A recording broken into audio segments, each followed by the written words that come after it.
Imagine you are sitting in a theater, completely engrossed in a movie. Okay. You're watching a single scene unfold. Maybe it's this tense, really emotional conversation in a dimly lit coffee shop. Right. And to you, sitting there in the dark, that one scene just feels like the entire universe. Mm. All the stakes, the tension, the dialogue, it's everything. It's all there is. Exactly. But what if that movie actually has no beginning and no end? What if that single coffee shop scene is just like a microscopic, fleeting fraction of a second in a narrative that stretches on for absolute eternity? Wow. Yeah. I mean, it completely shatters your entire frame of reference, doesn't it? It really does. Because you'd immediately realize that all the drama you were so invested in, all those perceived stakes of that one little scene, Yeah. they're essentially an illusion. Yeah. They're a byproduct of your own extremely limited view of the film reel. If you could somehow see the whole reel, that tense conversation wouldn't be a crisis at all. It would just be a tiny necessary transition to the next location. Right. And that limitation, that severe tunnel vision, is exactly what we are confronting today in this deep dive. That's a big one. Oh, it's huge. Yeah. We're looking at a 2011 text by Xu Feng, and it's titled New Understanding on the Life and Death of Life. This was translated by Trans. Yeah. And the whole mission today is to explore this text because it argues that biological death, the phenomenon we build entire religions around, write endless poetry about, and frankly, fear above absolutely everything else is quite literally just a change of clothes. Just a wardrobe change. Exactly. And our human perception of time. The text proposes that we are essentially legally blind to the actual scope of existence. So, okay, let's unpack this. Well, I mean, stepping into this requires a complete surrender of how we currently define reality. To even get inside this framework, you really have to accept a fundamental shift in vocabulary. Okay, what kind of shift? So the concepts of life and death, as we traditionally experience them, the heartbeat starting, the heartbeat stopping, those simply do not exist when discussing life with a capital L. Wait, life with a capital L. Yet, the text explicitly categorizes our human obsession with birth and death as a focus on false appearances. False appearances. Because we are, confusing the vessel for the contents. Precisely. The framework separates life, capital L, from its carrier, what we call birth, growth, aging, death. All of that only applies to the flesh. The flesh is just a temporary piece of hardware. It's the carrier. Right.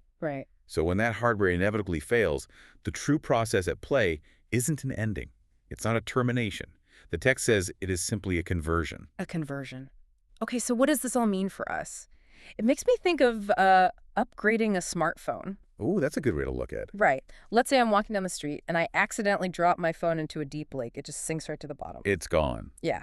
The physical phone, the glass screen, the battery, the chips, that specific carrier is effectively dead. It's totally unrecoverable. But my data, the photos, the contacts, the actual essence of what made that phone mine isn't gone at all. Right. It's backed up. Exactly. It's sitting perfectly safe in the cloud, just waiting to be downloaded into a brand new piece of hardware. But if this is true, and this is where I have to push back a little, why are humans universally terrified of death? That's the real question, isn't it? Yeah. I mean, if it's just swapping out a waterlogged smartphone for the latest model, why do we experience such profound grief? Why is it the central tragedy of the human experience? It's a brilliant question, and the text actually addresses it head on. Oh, it does? Yeah. The reason we grieve, the reason we have this visceral, deep terror of death, is a symptom of our severe biological limitations. What do you mean by that? Well, we're trapped inside a very specific, incredibly narrow perceptual layer. We fear the end of the coffee shop scene because we literally lack the sensory equipment to perceive the rest of the movie. Wow. And to illustrate this blindness, Xu Feng explains it through a series of really provocative analogies from the natural world. Right, the nature metaphors. This is where the text really puts the human ego in check, I think. It definitely humbles you. It starts by introducing this concept of mourning bacteria. Yeah. These are microscopic organisms that emerge in the early daylight and then they die by the evening. So for them, their entire existence, their whole universe is contained within just the sunlit hours. That's all they know. Right. They have absolutely zero experience of what a full 24-hour day actually entails. And they cannot even begin to conceptualize the idea of a dark night. I mean, think about the physics of their reality. To a morning bacterium, the concept of midnight isn't just dark. It is mathematically impossible. Right. It doesn't compute. Exactly. Yeah. It breaks their physics. Their biological hardware simply doesn't allow for the processing of that information. If one bacterium somehow trying to explain the concept of a moonlit sky to the others, it would just sound like complete nonsense. Like science fiction. Exactly. Which leads right into the next scale the text brings up, the cicada. Right. A cicada is born in the spring and dies in the fall, so its entire lifespan is bathed in warmth and then, gradual cooling. A cicada is entirely unaware of the full cycle of the seasons. It has no concept of the earth freezing solid, of snow covering the ground, and then everything thawing out again. So we're escalating the timeline here. From the single day of the bacteria, we zoom out to the fractional year of the cicada, Yeah. and then we get to the butterfly. The butterflies dancing among the summer flowers. Their whole reality is strictly characterized by nectar, blooming petals, and warm breezes. That's their whole world. Yeah, they will never, ever know the existence of winter. A barren, ice-covered landscape is completely alien to everything a butterfly is built to understand. And here is where we really have to look in the mirror. Because what's fascinating here is that the text is drawing an unflinching direct parallel between those insects and humanity. Just as the morning bacteria cannot fathom the night, and the butterfly cannot fathom the winter, humans cannot see past or future lives. We possess a massive biological blind spot. And because of this blind spot, humans mistakenly measure the vast, incomprehensible length and depth of capital L life against our own incredibly transient, temporary biological lives. But wait, let me play devil's advocate for just a second here. Go for it. A butterfly is, perfectly evolved for the summer. It thrives in that specific environment. So is it really blind to the winter, or is it just perfectly optimized for its own layer? That's a fair point. Because as humans, we feel so advanced. We have telescopes that can see distant galaxies. We have electron microscopes. We understand the actual age of the universe. Doesn't that mean our perspective is vastly superior to the butterflies? Isn't it almost insulting to the human ego to realize we might be as oblivious as a morning bug? Well, that is exactly the trap the text is highlighting. Ugh. That exact sense of superiority. Really? Yeah. Yes, we have telescopes and microscopes, but what are we actually looking at? Stuff in space. Cells. Right, but we are only gathering horizontal data. Oh, horizontal. Yet we are looking extremely far and extremely close within our own specific physical layer of existence. Having a telescope doesn't help you at all if you are looking for something outside of physical spacetime. Oh, wow. I see. The framework argues that our optimization for this biological layer is precisely what creates our cage. Yeah. We are so perfectly adapted to this specific frequency that we are just completely deaf to all the others.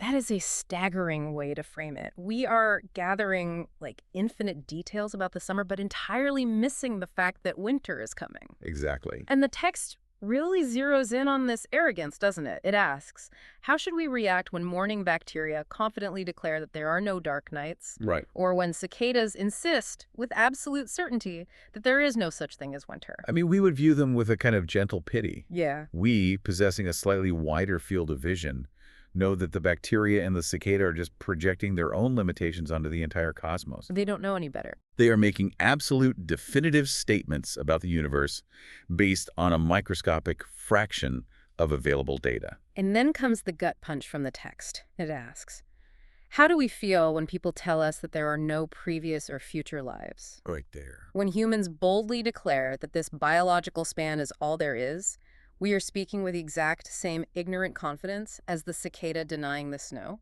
It demands a complete surrender of human hubris. Yeah. When we stand at a funeral and confidently declare that an individual's existence is definitively ended, we are only referring to the failure of the carrier. Right. We are entirely missing the underlying reality of the life itself, which has already begun its conversion to something else. Okay, so let's step fully into this reality. If our human perspective is just a tiny fraction of the picture, and our physical bodies are just temporary carriers for our data, our eternal life, we have to talk about the destination. We do. When the carrier breaks down, where exactly does the life go? The author maps out a highly specific cosmological system to answer this. And it does so by completely redefining the actual words life and death based on the direction of the conversion. This is where we leave biology behind entirely and move into cosmology. Okay. Life and death are no longer biological events. They are coordinates on a map. They are directional trajectories. Yeah. So let's examine the 3 specific directions of conversion outlined in the framework. Let's do it. Let's start with what the text defines as true death. In this framework, true death isn't just the cessation of breathing. No. Death is a downward conversion. It is when a person's life moves from the human world down to a fundamentally lower life space. And we really need to explore what lower actually means here. Yeah, it's not physical, right? Right. It's not just a physical location below ground. The text lists transmigration to the plant world or the animal world as a downward conversion. Wow, okay. So mechanically, what does that imply? It implies a massive increase in constraint. Constraint. Yeah. Think about the agency of a tree compared to a human. Okay, yeah. A tree can't really do much. Exactly. A tree is bound to one location. Its responses are heavily dictated by strict environmental factors. Moving into the plant or animal world is a regression of freedom. The life is being placed into a carrier with vastly more limitations. So the constraints get tighter. And it goes even further down, doesn't it? It does. The text also lists transmigrating to hell, the frozen layer or the inflamed layer. Let's unpack the physics of those spaces. Sure. The frozen layer, that implies a total loss of momentum, right? An absolute stagnation where the life is trapped, completely unable to move or express itself. Exactly. And then the inflamed layer sounds like the total opposite, a state of chaotic, destructive friction where the life is constantly burning without ever finding any equilibrium. Yes. That downward motion, that massive loss of agency and freedom, that is what the framework calls true death. Precisely. True death is the descent into restriction. Now contrast that with the next trajectory, which I think is highly unique to this philosophy. Oh, the horizontal conversion. This fascinated me. It's so interesting. The text states that if your life transmigrates horizontally, meaning it simply comes right back into the human world, into a new human carrier, you are classified as only half dead and half alive. Half death. Half death? That's wild. It is a state of cosmic stagnation. Returning as a human isn't the grand prize here. Which goes against so much of what we usually think of with reincarnation, right? Completely. You haven't lost ground. You haven't been subjected to the frozen layer, but you haven't gained any agency either. It makes me think of a skipping vinyl record. Oh, that's a great analogy. Yeah, the needle hits a scratch, and instead of progressing through the song, it just violently jumps back to the beginning of the same verse. Yeah. You are playing the exact same groove over and over again. Right. You have the exact same level of consciousness, the exact same limitations, the exact same blind spots. You're just repeating the coffee shop scene, maybe with different actors. That skipping record analogy captures the essence perfectly. It is a failure of momentum. You are maintaining the status quo, which in an eternal framework is essentially just treading water. You're trapped in a loop. Which brings us to the third direction, the actual goal of the life. The upward conversion. The upward conversion. This is what the framework redefines as true life. Yes. True life is an upward conversion from the human world to a higher life space. It is a literal advancement. And the text actually gives us the coordinates for this upward trajectory, naming 3 specific levels of Evan. Right, the 1,000-year world, the 10,000-year world, or the celestial islands continent of the Elysium world. What a name. It is. And notice the common denominator in those names, the 1,000-year world, the 10,000-year world. The time scale. Yes, the upward trajectory is defined by a massive expansion of time and a reduction of friction. Escaping the human layer means escaping the narrow, fleeting time constraints of a biological body that breaks down after, 80 years? Right. You're entering spaces where the carrier, or the experience of life itself, sustains for vastly longer periods. So you are finally shedding the perspective of the morning bacterium. You are gaining the perspective of decades, centuries, millennia. Exactly. You are getting to see the spring, the summer, the fall, and the winter. You get to see the whole movie rather than just the single scene. That's the ultimate goal. Mechanically, moving upward means the carrier experiences less decay, less entropy. The life operates with greater clarity, greater agency, and profound freedom from all those constraints that define the human, animal, or inflamed layers. Which brings us to, I think, the most critical question of the entire deep dive. Okay. We have this massive map. Downward to the restricted plant or frozen layers, horizontal, skipping the record back into the human world, upward to the expansive 10,000-year worlds. Right. How does the life navigate this map? Like, what is the actual mechanism of this conversion? Is there a cosmic judge handing down verdicts? Is it just random luck of the draw? This is the core engine of the entire philosophy, Yeah. and it's so important. There's no sorting hat. There is no external judge arbitrarily assigning coordinates. The framework relies on a natural physics of consciousness. Physics of consciousness. Yeah, it states unequivocally that it is up to everyone to choose for themselves, whether they go to death, half-death, or life. It's entirely self-directed. But how? How does a regular human, just making coffee in their kitchen, choose a trajectory toward the Celestial Islands continent? It operates almost like buoyancy or gravity. Okay, explain that. Your trajectory is determined by the density of your consciousness, the actions you take, the awareness you cultivate, the fundamental orientation of your character while you inhabit this human carrier. All of that dictates your specific gravity. Oh, wow. If your consciousness is weighed down by the heavy, dense attributes of the lower layers, things like greed, cruelty, profound unawareness, your life naturally sinks downward when the carrier fails. Right. It is physically pulled by its own weight toward the inflamed or frozen layers. That makes so much sense. It's not a punishment, it's just physics. If you tie a rock to a balloon, it sinks. If you fill it with helium, it rises. That's exactly it. If you cultivate lightness, awareness, compassion, a deep understanding of the eternal nature of life, your consciousness becomes buoyant. Yeah. And when the biological carrier falls away, there's nothing holding that life down anymore. It naturally rises, ascending to the 1,000-year world or beyond. The choice isn't like a box you check on a cosmic form. The choice is the aggregate weight of your daily existence. That paints such a vivid, almost haunting picture. I mean, think about your daily commute. Oh, yeah. You're sitting in traffic, looking at the cars around you, people are stressing over emails, honking their horns, completely consumed by the immediate friction of their human carriers. We all do it. We do. But according to this framework, underneath all of that superficial biological activity, there is a massive invisible migration happening in real time. Everyone is actively adjusting their buoyancy. Every reaction, every thought, every habit is adding or subtracting weight. Right. So some people in that traffic jam are actively charting a course toward the inflamed layer through their hostility. Yeah. Some are just treading water, ensuring their record skips right back to another round of human half-death.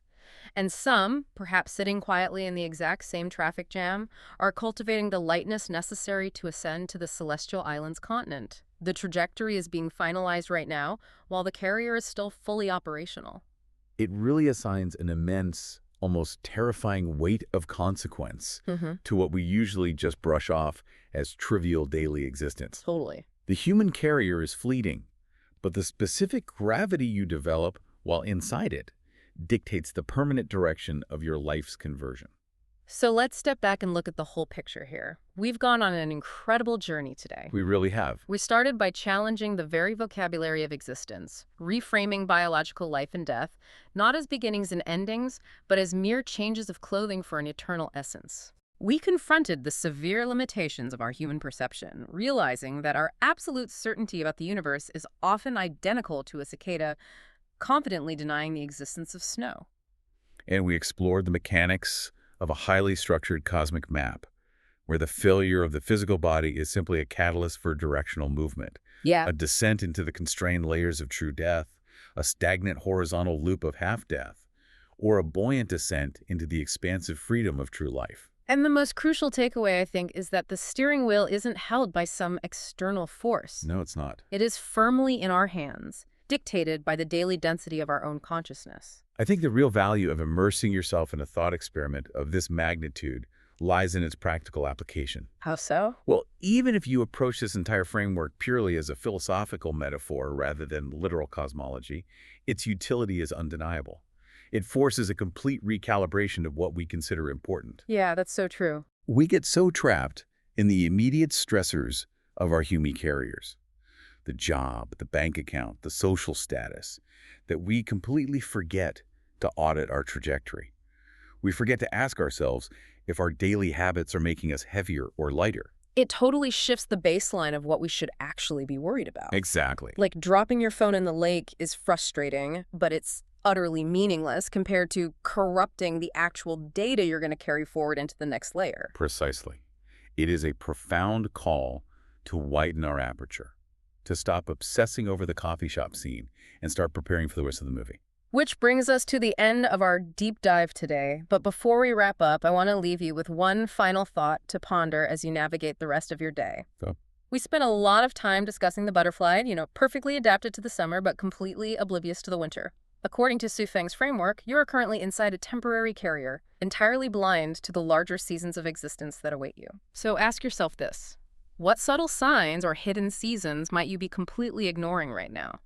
In your automated daily routines, your knee-jerk reactions, your quietest, most private thoughts, what kind of gravity are you actually generating? Are you tying rocks to your carrier, preparing for a downward conversion?